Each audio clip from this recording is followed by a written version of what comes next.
She never told reporters she was a gardener or tried to use it for political gain. Somehow that would ruin the purpose.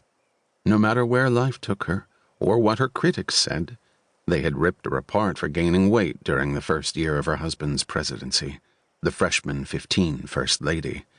Here was the one patch on the entire planet where Shauna Wallace, wife of the president, could run things just the way she wanted to.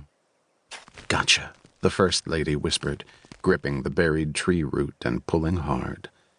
God, the cold March dirt felt good, and it smelled so fresh, full of promise.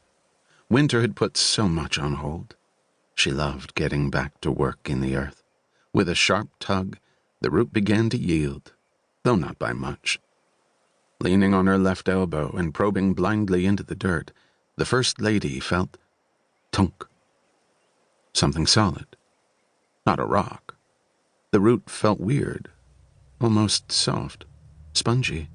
She turned and pulled a penlight from her toolkit, shining it into the hole and squinting down to see what was in there. Under the dirt, it looked light gray, but as she pulled it closer, it was greenish-blue, with a tint of pink, like skin. A hiccup erupted from her throat. The spongy root had... Those weren't branches. It had fingers. 4 fingers, squeezed in a fist. An arm. Oh, God.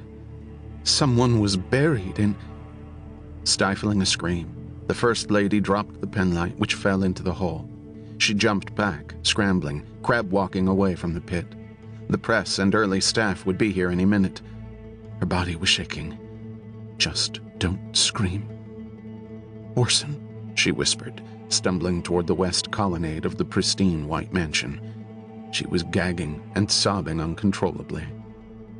In the rose garden, the penlight still rested in the open hole, shining its little spotlight on a dirt-encrusted hand. Chapter 1. Each morning, the nurses watched him. At 5:45 a.m., they'd see him step through the hospital's sliding doors. By 5:50 a.m., he'd be up among the mechanical beeps and hisses of the ICU. And by 5:55 a.m., the young man with the boyish looks and sandy hair would approach the nurses' station, dropping off that day's breakfast: donuts, bagels, sometimes a dozen muffins. The nurses never made requests for food, but over time the young man had learned that Nurse Tammy liked a pumpernickel bagel with a thin slice of tomato, and that Nurse Stephen preferred Asiago cheese.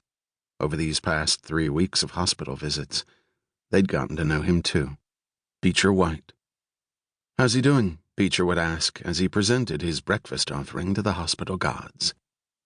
"Same," the nurses would say on most days, offering kindly smiles and pointing him to room 355.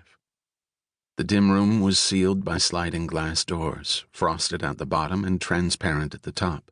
For an instant, Beecher paused. The nurses saw it all the time, family and friends picking out which brave face they'd wear that day. Through the glass was a 72-year-old man with an uneven beard lying unconscious in bed, an accordion breathing tube in his windpipe, a feeding tube snaking through his nose and down into his belly. "Okay, who's ready for some easy-listening country music from the 70s, 80s, and today?" Beecher announced, sliding the door open and stepping into the room. Aristotle Tot Westman lay there, eyes closed. His skin was so gray he looked like a corpse, his palms faced upward, as if he were pleading for death. "Rise and shine, old man. It's me. It's Beecher. Can you hear me?" he added. Tot didn't move. His mouth sagged open like an ashtray. "Tot, blink if you hear me," Beecher said, circling to the far side of the hospital bed and eyeing the pale purple scar that curved down the side of Tot's head like a parenthesis. When Tot was first wounded and fragments of the bullet plowed through the frontal region of his brain, the doctor said it was a miracle he was alive. Whether he was lucky to be alive was another question. 3 weeks ago, during surgery, they shaved off half of Tot's long silver hair, leaving him looking like a baseball with yarn sprouting from it. To even it out, Beecher had asked the nurses to do a full buzz cut. Now the hair was slowly...